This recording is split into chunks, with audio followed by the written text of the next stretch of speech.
OFM Talk numéro 5, donc aujourd'hui on est en présentiel avec les élèves de mon mentorship directement sur Paris pour le Mastermind.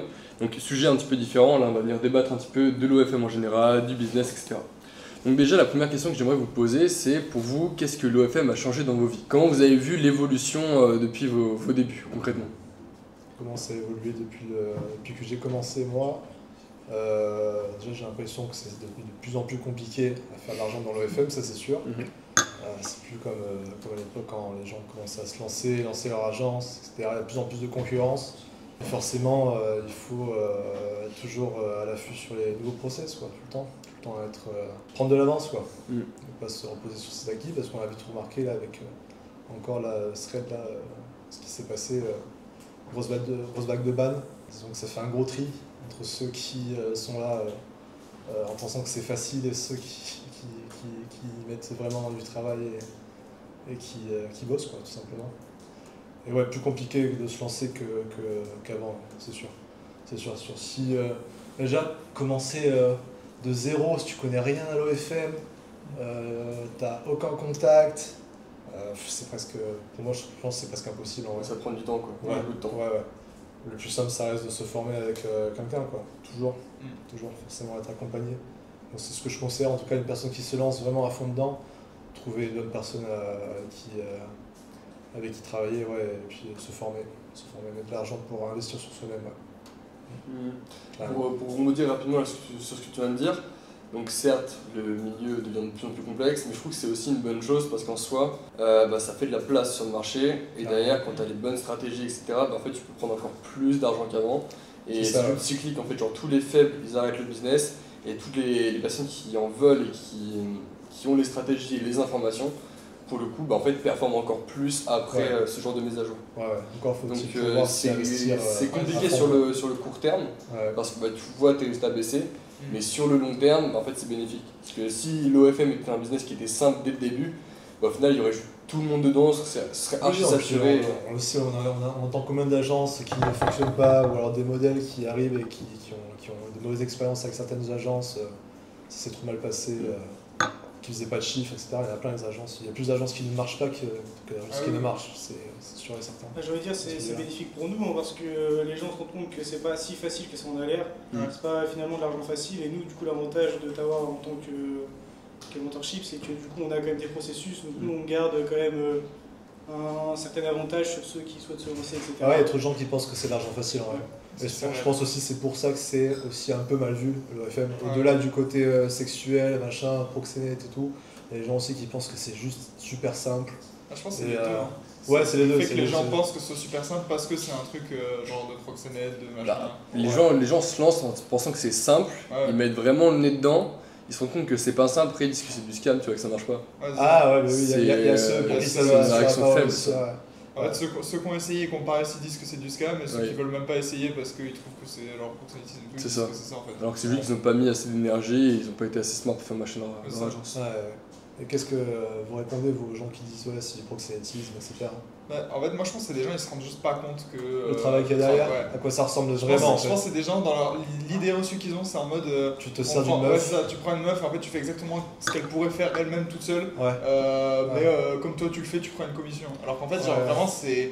Il y a tout un taf que techniquement, si elles n'ont pas le réseau qu'on a aujourd'hui ou si elles n'ont pas les connaissances ou quoi, elles pourraient jamais le faire. Et puis juste le fait de gérer 20 comptes, tu vois, c'est impossible c'est clair. Pour une seule personne. Gérer le marketing, le chatting, tout ce qui va autour, son compte personnel pour le branding et tout, c'est impossible pour une personne seule. Sur ce que tu disais tout à l'heure. Tout à l'heure, tu disais que c'est de plus en plus difficile, et c'est le cas, c'est qu'en fait, là où avant, il y a 2-3 ans, une modèle pouvait se lancer toute seule et faire son chiffre, etc. Et du coup, l'utilité d'un manager était un peu discutée. Aujourd'hui, il y a tellement de concurrence, quelque part, à cause des managers aussi, parce qu'il y a toujours des trucs de plus en plus rudes, mais du coup, une modèle seule ne peut pas se lancer face à ce marché-là. C'est vraiment très Ou alors, compliqué. je sais pas, elle est super mignonne, super jolie, puis elle sait gérer un peu les réseaux sociaux, mais même comme ça. Les seuls modèles en solo qui marchent vraiment, c'est les modèles qui sont en couple, et du coup, c'est leur mec qui gère. Il y a toujours quelqu'un derrière. Qui gère leur plateforme. Toujours, ouais. C'est les seuls modèles qui vraiment chiffrent. Alors, t'as plein de meufs qui gèrent leur OnlyFans tout seul et font 2000, 3000 euros, quoi. Mais j'avais pas ça marcher sur OnlyFans. 2000, 3000 euros, franchement. Oui, c'est déjà débauché toute seule. C'est déjà débauché tout seul. Mais les seuls modèles qui font genre plus de 100K, etc., toutes seules, c'est parce qu'elles ont toujours leur mec avec elles. Alors après, peut-être que je me trompe et j'ai pas non plus la science infuse. Elles se sont lancées avant aussi. Mais je pense que des modèles qui se sont lancés sur les débuts d'OF et qui maintenant ont pu monter leur structure autour de leur percée, tu vois. Mais elles sont pas toutes seules non plus. Enfin, elles ont des gens mais c'est elles qui les ont recrutées, tu vois.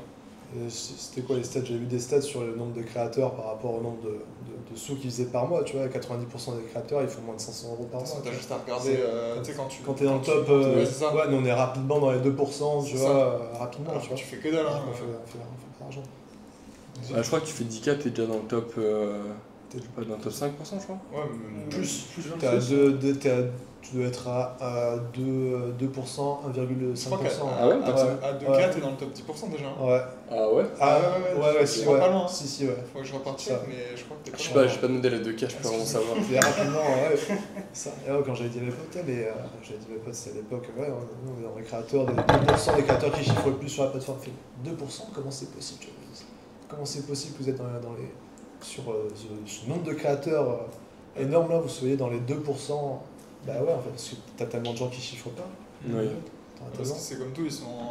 Enfin, avec les réseaux, tu vois que le bon côté du truc, et du coup, tout le monde voit les créateurs qui chiffrent, qui sont des couilles en or et tout, mais ils voient pas les genre 200 millions de personnes qui se sont lancées pour vendre des photos de leurs pieds et qui au final n'ont jamais réussi à rien faire. C'est comme dans tous les domaines, hein, genre le foot, tu vois que les stars, tu vois les Ronaldo, les Messi, les Neymar, etc. Et tu vois pas tous les mecs qui sont en fédéral derrière et qui triment pour essayer de monter en. Carrément. Surtout pour répondre aussi un peu du coup là, pour revenir sur ce que Richard disait, ceux qui comparent, ceux qui traitent, on va dire, ceux qui font le FM de Proxénète. Moi quand je regarde par exemple sur la modèle que j'ai, en fait ce qu'on fait avec elle sur OnlyFans, ça lui permet par exemple de libérer un peu plus de temps, de pouvoir augmenter son train de vie et par exemple passer moins de temps sur un travail en fait qu'elle aime pas. Quand je regarde par exemple un proxénète, c'est un mec, il va trouver une meuf sans papier, il va la mettre sur le trottoir, elle pourra faire que ça. Ouais, tu peux pas en fait traiter quelqu'un de proxénète parce qu'il améliore les trains de vie des personnes. Les modèles avec qui je travaille, je les considère pas comme des prostituées, quoi. Tu vois, pas du tout. Enfin, moi en tout cas, je sais pas si on regarde la définition exacte d'une prostituée, mais je pense que c'est quelqu'un qui échange un contact physique contre de l'argent, je pense. Ouais, ça doit être ça rapproche de la vraie définition exacte.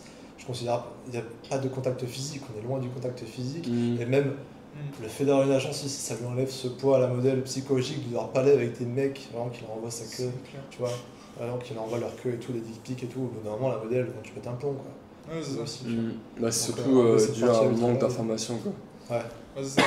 En vrai, la modèle au final c'est quoi? Ça lui libère du temps et ça lui fait gagner plus d'argent. Donc au final c'est. Ouais, tu vois, moi je vois d'un côté, tu vois, je me dis qu'à partir du moment que mes équipes, je les paye bien, ils sont contents. Les clients avec qui on travaille, avec qui on discute sur OnlyFans, ils sont contents, ils sont satisfaits du produit qu'on propose, ça me va. Et si la modèle en plus elle est contente derrière, tu vois, les trois parties sont contents, vas-y, moi je me dis let's go. J'ai aucun mal à faire ce genre d'activité. Et pour vous, quel a été le déclic? Genre à quel moment vous vous êtes dit c'est maintenant que je vais faire de l'argent, c'est maintenant que ça va marcher, etc.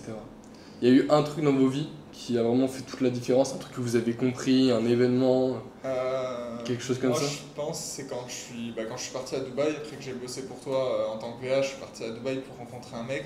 Donc c'était vraiment full au culot, hein. Je connaissais le mec, j'avais juste son pseudo Discord, même pas son numéro de téléphone, j'avais rien. Je l'ai rencontré, c'était un gars qui faisait de la thune dans la crypto, donc rien à voir. Et on s'est rencontrés donc sur un rooftop à Dubaï, etc. Et il m'a parlé d'un concept que je connaissais pas du tout, la carrière d'entrepreneur. Et en fait, c'est là que j'ai eu le déclic parce que moi, je sais que j'avais lancé plein de projets entrepreneuriaux là-bas, mais à chaque fois, tu sais, ça flop. De toute façon, quand tu te lances, quand on est là, tu le sais, t'as vraiment bossé plein de trucs, t'as fait plein de projets, à chaque fois ça a flop, t'as perdu plein de thunes, plein de temps. Et il y a toujours un moment où tu te dis, putain, ça sert à rien en fait, peut-être j'arrête. Et en fait, moi, c'est au moment où j'étais dans cette phase-là que ce mec-là, il m'a dit, mais tu connais le concept de la carrière d'entrepreneur? Je lui dis, qu'est-ce qu'il me raconte, tu vois? Et en gros, il a commencé à expliquer qu'en fait, quand tu fais de l'entrepreneuriat et quand tu te lances à ton compte, même si chaque projet est différent, même si à chaque fois tu recommences, tu as quand même un avantage par rapport à la fois où tu étais avant, par rapport à l'itération d'avant, puisqu'en fait tu as récupéré de l'expérience, tu as récupéré des skills, tu as récupéré des trucs. Et en fait, petit à petit, tu traces du coup ce qu'on appelle ta carrière d'entrepreneur de je sais rien à je commence à avoir une entreprise rentable. Et donc petit à petit, en fait, tu as récupéré par exemple, tu as fait un premier truc, tu as récupéré des skills marketing. Ensuite, tu as fait un deuxième truc qui a aussi floppé, tu as récupéré des skills dans autre chose. Et donc petit à petit, tu finis par te lancer un truc. Et c'est là que du coup, j'ai eu le déclic de me dire en fait, je suis pas dans le faux à lancer juste des trucs dans le vide et à être dans l'échec comme un con, quoi. C'est juste j'apprends et c'est ma manière à moi en tant qu'entrepreneur d'apprendre, de faire et d'échouer, de recommencer.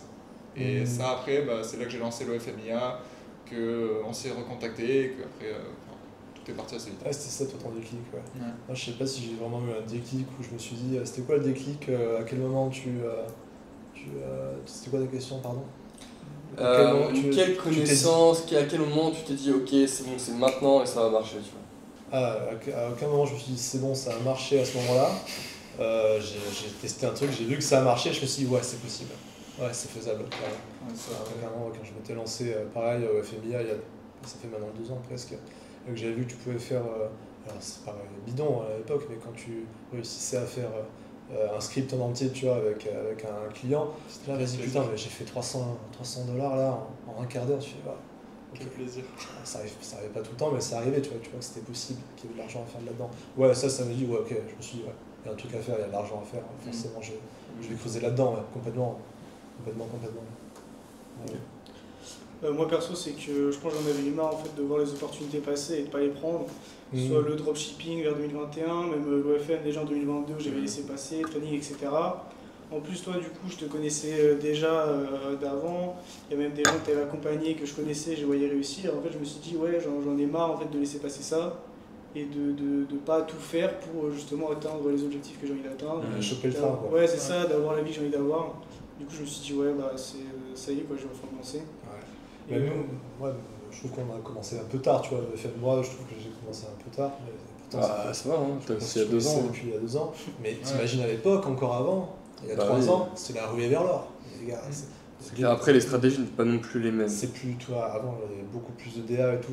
Oui, beaucoup. À balle de DA. Maintenant, je sais même plus encore si ça se fait les DA, les gars. Un petit peu, mais complexe, je connais qu'un seul mec qui gère vraiment de la DA maintenant. Max. Non, il pas n'y a Max. pas un mec qui s'appelle Max. Si, Max c'était à l'époque. Ouais, c'était avant. Il a arrêté.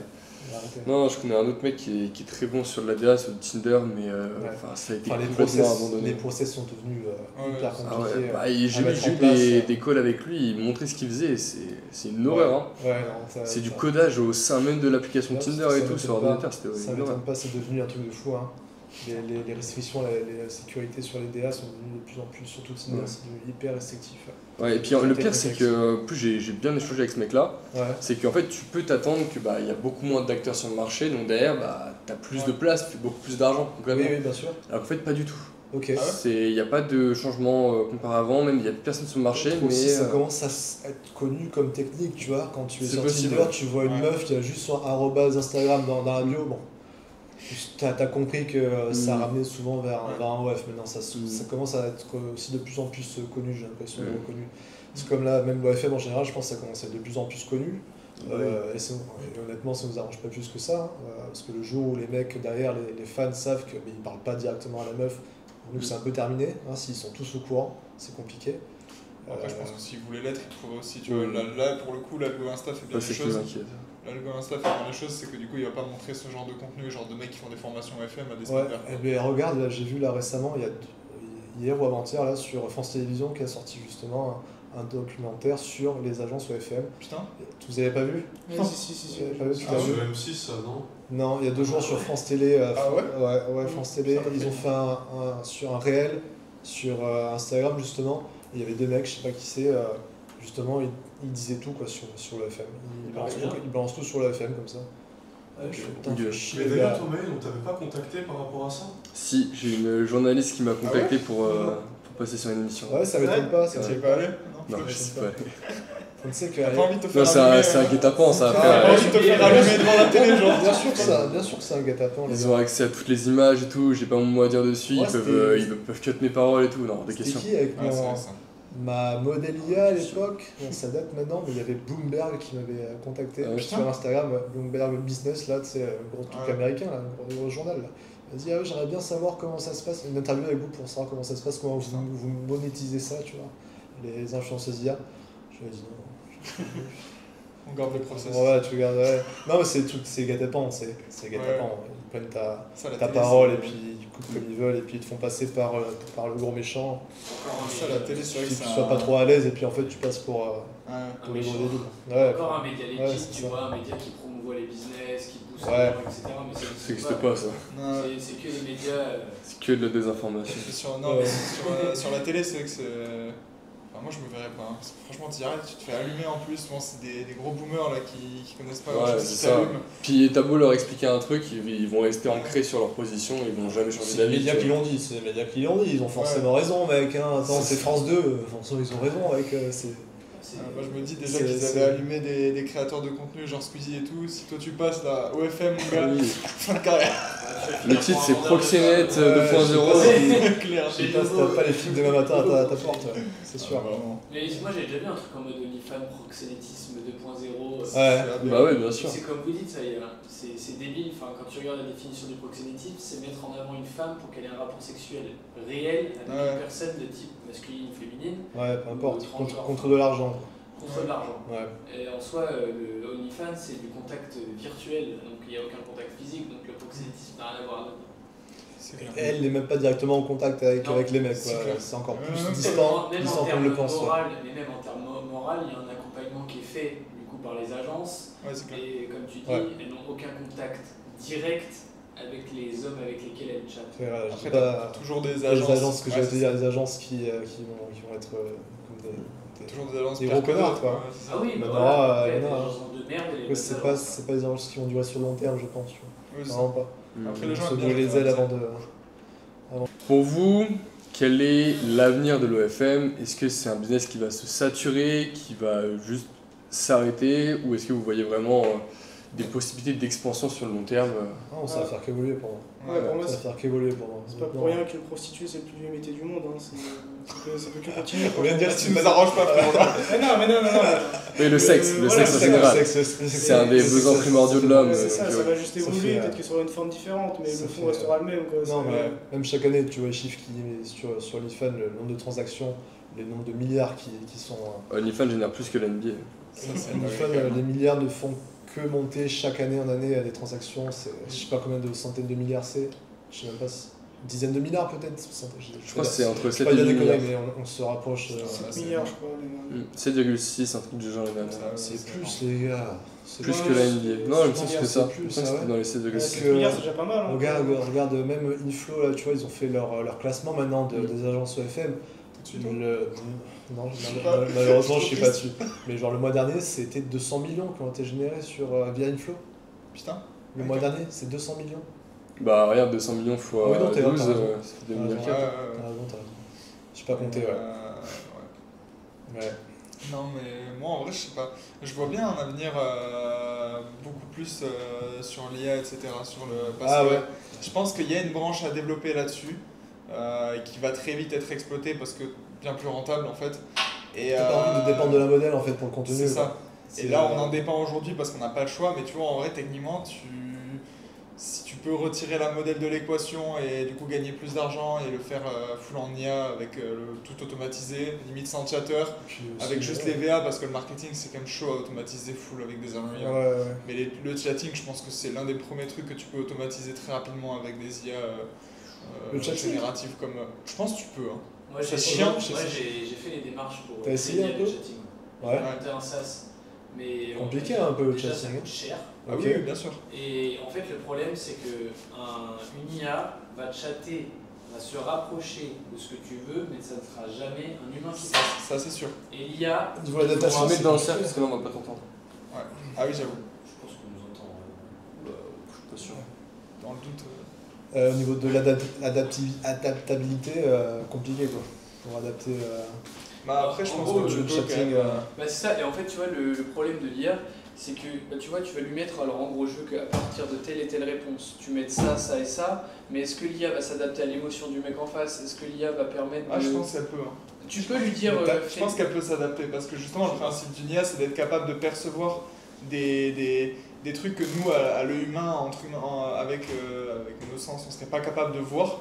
Dans le texte ou dans par exemple juste le placement des mots ou ce genre de truc, elle va être capable de reconnaître des patterns de cons que toi tu verrais pas, tu vois, et être capable de les exploiter pour savoir quand le mec est chaud ou quand il l'est pas, tu vois. Parce que tu vois, toutes les IA de chatting que j'ai vues, c'était de la grosse merde. Oui, mais parce que pour l'instant c'est de la merde. Mais je pense que par exemple, moi, si je mets mes process dans une IA, mes manières de chatter dans une IA, pourquoi pas. Ouais, mais ça, mais je pense qu'à long terme, ça peut être un truc qui très vite va se déployer. C'est sûr.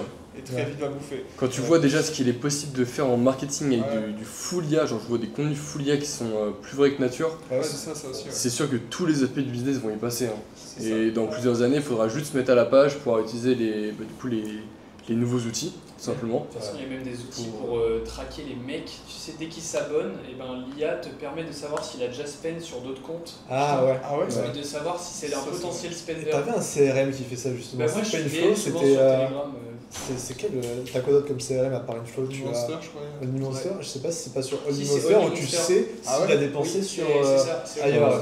Ouais, il y a des mecs souvent qui viennent sur Est-ce que c'est pas un peu chiant ça du coup parce que tu connais, tu sais à peu près si ça. C'est cool pour toi parce que quand t'as un nouveau sub, tu sais s'il est spender, mais du coup, est-ce que tu peux pas te faire voler tes autres spenders par les mecs qui sont aussi sur un Monster, tu vois? Je sais pas. Ça c'est peut-être intéressant. Après, quand t'es sur un Monster, t'es en concurrence avec les mecs d'Inflow, tu vois. Ouais. Donc derrière, autant jouer avec les bonnes armes.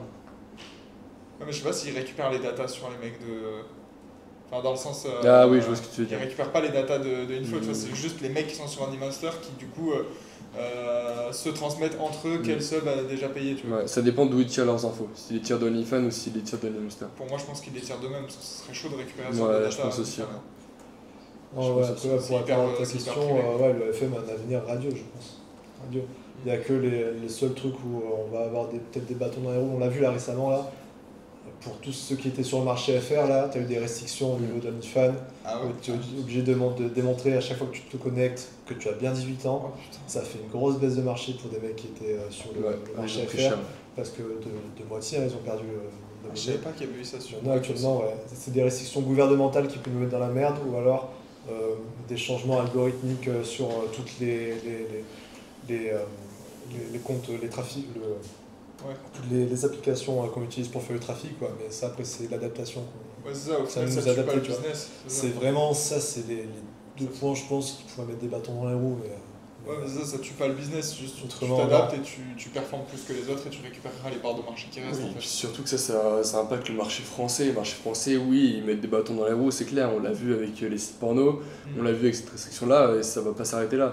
C'est sûr. Mais quand tu regardes le comparé au marché US, nous on est tous marché US ici, je ne vois aucun monde où OnlyFans mange des restrictions de la part du marché US. Ils ont ils génèrent tellement d'argent pour les États-Unis que. Ouais, bien sûr. Ils ont aucun intérêt à les restreindre. Ils génèrent 7,6 milliards par an. Ouais, c'est énorme quand même. C'est comme s'ils mettaient des droits d'auteur du genre sur la NBA, tu vois. Aucun intérêt de faire ça, ils sont trop en place. Et surtout que c'est un marché qui prend je sais pas combien de pourcents par an. Il me semble qu'entre 2023 et 2024, OnlyFans a fait plus 30%, un truc du genre, je crois. Donc c'est énorme. Et c'est en pleine expansion, c'est clair, il y a de plus en plus de mecs, la société elle va de moins en moins bien, les mecs surtout aux US, genre tu sais, c'est des putains de clochards et du coup ils ont aucune meuf qui vient vers eux, donc bien sûr qu'ils vont sur OnlyFans pour se branler. Ça c'est un fait, c'est comme ça qui régit le monde à l'heure actuelle, c'est juste les hommes qui n'ont pas accès aux femmes à l'heure actuelle, du coup... ça nous arrange bien quoi. Même en dehors de ça, les relations... C'est typiquement les mecs qui viennent dépenser sur nos comptes OnlyFans quoi. Même en dehors de ça, les relations, en fait, faire du relationnel avec les gens, c'est devenu beaucoup plus compliqué, je trouve, à notre époque par rapport à... Donc du coup, le fait d'essayer d'aller vers les gens ou comme ça, surtout vers les meufs quand t'es un mec, comme tu disais, aux US, gros, énorme, c'est... Même si t'es pas haut, tu vois, genre c'est la facilité pour ces mecs-là aussi d'aller sur OnlyFans, genre... en soi, c'est pas facile d'aller parler à une meuf en face à face et commencer à entretenir une relation. Faut quand même savoir ce que tu fais et avoir des couilles pour y aller. Et là, tout se fait en format digital, etc. C'est aussi pour ça que Tinder, Hinge, etc. ça marche aussi bien. Parce que c'est derrière un écran, les mecs ils ont pas besoin d'aller voir la meuf d'eux-mêmes. Et bah, bien sûr que ce genre d'application là marche énormément. Ça, t'as plus besoin de porter tes couilles. C'est ça. Alors qu'en soi, bah, quand tu regardes le win rate entre un match Tinder et une meuf que tu vas vraiment voir directement dans la vraie vie, ça n'a rien à voir. Ouais, c'est clair. Parce que ça lui prouve que bah ouais, t'es entreprenant et tout, tu vas le voir avec un grand smile et derrière ça convertit beaucoup mieux. C'est surtout que pareil, comme pour tout marché ou autre, quand tous les autres sont en train de faire un truc et qu'ils font de la merde, si toi t'arrives et que tu fais le bon truc, c'est ça, et puis tu te marres parce que distance à tout le monde, hein. tous les mecs sont sur du Tinder, sur du Hinge, etc. Et du coup, bah, plus personne va avoir des meufs dans la vraie vie. Et genre, t'as plein de mecs qui sont lourds et tout, genre, ça ultra mal, mais genre, juste tu vas voir la meuf, tu te dis, ouais, bah écoute, je te trouve super jolie, genre, si t'es chaud pour aller boire un verre, etc., moi je suis chaud. Et personne fait les choses bien comme ça. Personne fait ça. Bah ouais. Alors que les meufs, elles kiffent ça, tu vois. Du coup, c'est vrai que ça nous arrange bien un petit peu cette société-là. C'est comme ça, après. Pas cool. C'est triste en soi, mais tout est question d'opportunité dans la vie, et juste on surfe l'opportunité du moment, quoi. Ouais, carrément. Et quand on joue à l'argent qu'il est possible de faire, ouais, c'est à refaire, je le ferai directement. On fait de l'argent, mais on régale les gens. Ouais.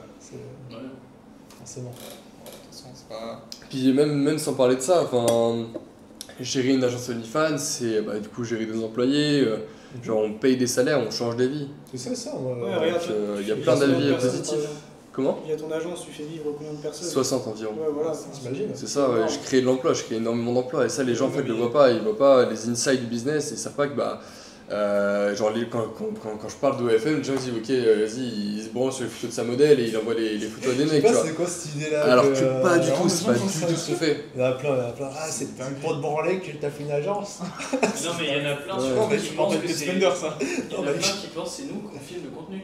Ah ouais, aussi, beaucoup. Je pense qu'on couche avec les modèles, etc. Il y en a beaucoup, c'est en mode vous filmez le contenu pour vos modèles, bah non. Non. C'est qu'il y a plein de gens qui croient qu'on est en contact avec les modèles alors qu'en fait, il y en a qui pensent qu'on va chez elles, qu'on va les tringler, etc. J'ai jamais rencontré un seul modèle dans la vraie vie. Non, ouais. En faisant de il faut pas. Ouais, Parce que tu briserais le truc. Il y a tellement d'idées reçues, mec, sur ce domaine. C'est normal quand tu vois de l'extérieur, tu connais pas.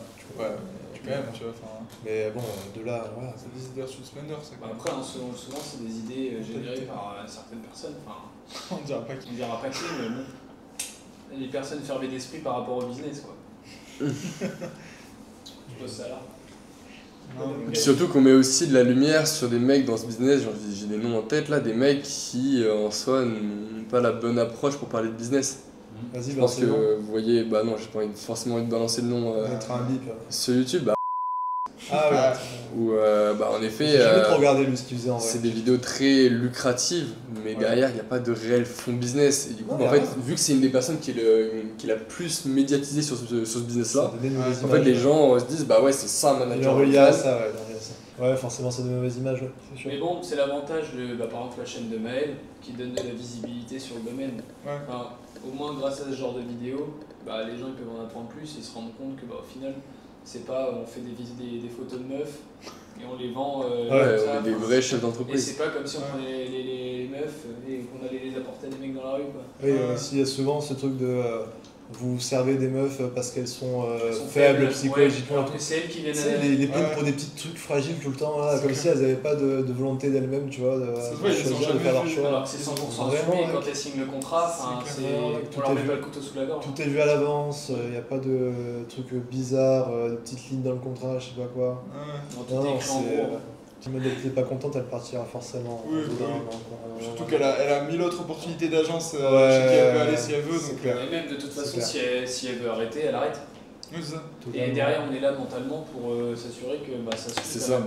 Enfin, on est là en mode est-ce que ça va bien, est-ce que tu veux continuer, etc. Un soutien pour elle. Bah voilà. Quelles sont un petit peu vos perspectives là, sur les mois à venir, vos objectifs, dans quelle direction est-ce que vous allez ?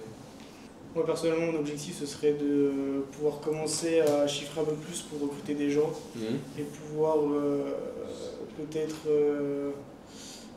peut-être même passer à une deuxième modèle d'ici 2026. Je prends quand même un espace de temps assez large. Ouais, mais plus court. Hein. Laisse-moi 3 mois. J'ai essayé de faire plus court, mais au final après, je me suis retrouvé avec quelques merdes sur le côté. Donc du coup là, mais ouais, moi mon objectif là, principal ce serait d'essayer par exemple de recruter des VA d'ici septembre, notamment pour pouvoir libérer un peu de temps. Et après, scaler dans l'agence, c'est possible. Ok, c'est quoi tes objectifs financiers, par des chiffres? Financier, monter le plus vite possible à 10 000 par mois. Ouais. Le plus vite possible avant 2026. Oui, un jour. Même avant, c'est possible, mais ouais. 10 000, au moins de CA, puis le plus vite possible de bénéfices. Ça va pas prendre longtemps, hein. Si tu dis je vais y arriver en 3 mois, tu vas le faire en 3 mois. Ouais. Tu vois. Si tu dis je vais y arriver en 1 mois, tu vas le faire en 1 mois. Juste, ça va être chaud, mais tu vas bosser quoi. J'étais parti pour, hein, mais... T'es très bien parti pour. Ouais. T'as bien tapé les scores dès le début. Ouais. C'est clair. Ouais, non, la première objectif, là, c'est essayer de recruter des VA surtout pour l'instant. Ouais. De monter des comptes et après monter des VA. Moi, là, prochains objectifs, ça n'a pas trop bougé depuis quelques mois. Je me suis vraiment fixé cette deadline-là. C'est octobre, j'ai envie de partir à Dubaï. Donc, qu'est-ce qu'il me faut? Il me faut suffisamment de cash. Et donc, c'est minimum 25 de CA sur mes 2 modèles dans mon agence perso. Et j'essaye après en plus de viser les 54 CA sur l'agence de chatting, comme ça, ça me fait un bon petit package d'ici octobre. Et un bon quoi? Un bon 15 000, 20 000 de bénéf? Là, si je fais 25K de CA sur mes modèles, j'arrive à 15 000 de bénéf, je pense. Ça devrait être suffisant pour le lifestyle sur place.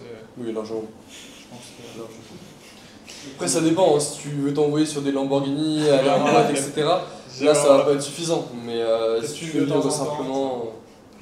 Non, je sais pas. Mais juste déjà pouvoir partir sereinement et puis même me conforter dans le fait que j'ai bien fait d'arrêter les cours, tout ça, parce que là, ça reste quand même un gros gap dans ma vie. Et voilà, se mettre bien et puis partir après tranquille. T'as forcément bien fait d'arrêter les cours. Je pense aussi. Parce que mettre un pied dans le business, ça t'a fait mettre un pied dans le monde réel. Ouais. Mais c'est vrai. Non, t'as raison. Tu prends ta claque dans la gueule et tu te dis, mais en fait, c'est pas si facile que ça. Après, j'ai beaucoup fait de job d'été, hein, je bosse depuis que j'ai 15 ans quand même. Donc en vrai, j'ai pris dans la gueule la valeur de l'argent et tout, tu vois, genre je vois à peu près ce que c'est et tout, je sais. Et c'est pour ça, du coup, ça me permet beaucoup plus de profiter aussi aujourd'hui, quand je sais que, tu vois, quand je fais des journées à genre 300, 400 et que je sais qu'en temps normal, j'aurais dû faire genre une semaine de taf pour faire ça, c'est plus satisfaisant, tu vois, c'est plus agréable. Si, j'aime bien. Ouais, c'est pas mal. Surtout que t'as rien fait ou quasiment rien fait dans la journée ce jour-là en plus, t'es là, bon, c'est pas mal. C'est vrai que quand tu te lèves et que tu vois que. Ouais, t'as déjà fait 400, t'es là, t'es content. Fais de l'argent normalement. Ça, il m'en avait beaucoup parlé et moi je m'en rendais pas compte. Non, et quand on se levait le matin, qu'il y avait 1500, 2000 sur l'agence. Ouais, c'est un truc de ouf. Enfin, frère, je dormais, tu vois, j'ai rien fait pendant que je dormais, tu vois. Et au final, ça me tourne tout seul, tu vois. C'est ça, tu vas au resto, t'as même pas le temps de finir de manger, que t'as déjà remboursé le resto. Exactement. Et moi, du coup, objectif long terme, d'ici la fin d'année, j'espère au moins bouger de France. Vraiment, alors, je sais pas encore où. Soit Dubaï, soit ailleurs. Je sais pas, avec Dubaï, c'est pas un truc qui me fait vibrer non plus, tu vois. Faut voir, je suis jamais allé. Faut voir un petit peu sur le place, tu vois comment ça se passe. Mais j'ai d'autres trucs aussi qui m'intéresseraient, Bali, etc. Un truc un peu moins ville, un peu moins. Je sais pas trop, c'est pas trop mon truc, tu vois, les grandes villes, tout ça. Même si j'imagine que ça doit être incroyable, Dubaï, hein, tout est super pratique là-bas, niveau business, tout est fait pour. Mais bon, pour ça, du coup, d'ici la fin de l'année, là, faut que. Même pas. Pour que je puisse partir en fin d'année, il faut que je renforce mes équipes. Là, il me manque vraiment un manager marketing, vraiment un player que je recherche. Il va falloir que je trouve un vraiment très très bon. Renforcer le marketing, renforcer le chatting, ça va, j'ai vraiment une bonne équipe de chatting, mais on peut toujours faire mieux. J'ai toujours 2 modèles. Il y a une modèle sur laquelle on fait entre 10 et 15 000, l'autre on fait entre 5 et 10 000. J'aimerais bien monter la seconde modèle un peu plus au même niveau que l'autre, même voire plus, tu vois. Il y a largement possible de faire mieux. Et ouais, c'est un peu le but là, d'ici ces prochains mois, d'ici la fin de l'année. Ouais. Après, niveau chiffres, franchement, j'aimerais bien faire au moins un mois à 50 000 d'ici la fin de l'année. Ouais. Au moins un mois à 50 000. Je sais que c'est faisable, j'avais fait 30 000 là, en mars. Depuis, ça a un peu baissé, on stagne un peu, mais ça va être remonté. Ouais. Et toi, Maël, tu te vois où là, dans quelques mois? Dans quelques mois, tu nous vois où? Déjà à Dubaï, ça c'est clair. Ça va pas changer. Et je pense qu'on sera largement aux 200K, avec à les 200K. Belle marge de profit, etc. Lancer de l'influenceuse. Comme ce qu'on fait actuellement, mais en mieux, en plus gros. C'est ça. Tout simplement. Il suffit juste de scale là maintenant en fait. C'est ça. Faut que t'as les process. T'as les process, après t'envoies, tu bombardes. D'ailleurs aussi un petit mot de la fin, un petit conseil que je pourrais vous donner à vous derrière la caméra, c'est quand vous commencez le business, testez les process vous-même, vraiment charbonnez votre process, etc. Et le moment où vous voyez que ça marche concrètement, vous l'avez devant vos yeux, c'est à ce moment-là que vous commencez à usiner, vous commencez à recruter énormément de personnes. Par exemple, moi, ce qui a bien marché pour moi, c'est le fait d'avoir testé moi-même. Et dès que j'ai trouvé la solution, le truc qui marchait, là, j'ai usiné comme pas possible. J'ai recruté 40 VA, 4 managers en l'espace d'1 mois. Donc vraiment, tout est possible. Juste, ça a demandé beaucoup de travail, c'est vrai, trouver les bonnes personnes, mettre les bonnes personnes au bon endroit. Mais juste, une fois que vous avez quelque chose, bombardez, vous arrêtez pas. Ne vous reposez jamais sur vos acquis et juste bombardez. Je pense qu'on a fait le tour. Merci pour votre temps et on enchaîne sur la suite de la journée. Si vous souhaitez vous former sur le milieu de l'OFM, n'hésitez pas à m'envoyer un message. Donc là actuellement mes coachings sont fermés, peut-être qu'ils seront ouverts au moment où vous m'envoyez un message, on ne sait jamais. Mais en attendant j'ai aussi une formation sur laquelle vous pouvez vraiment apprendre beaucoup de choses dessus, donc je vous mets le lien dans la description. Et sur ce, on se voit dans la prochaine vidéo.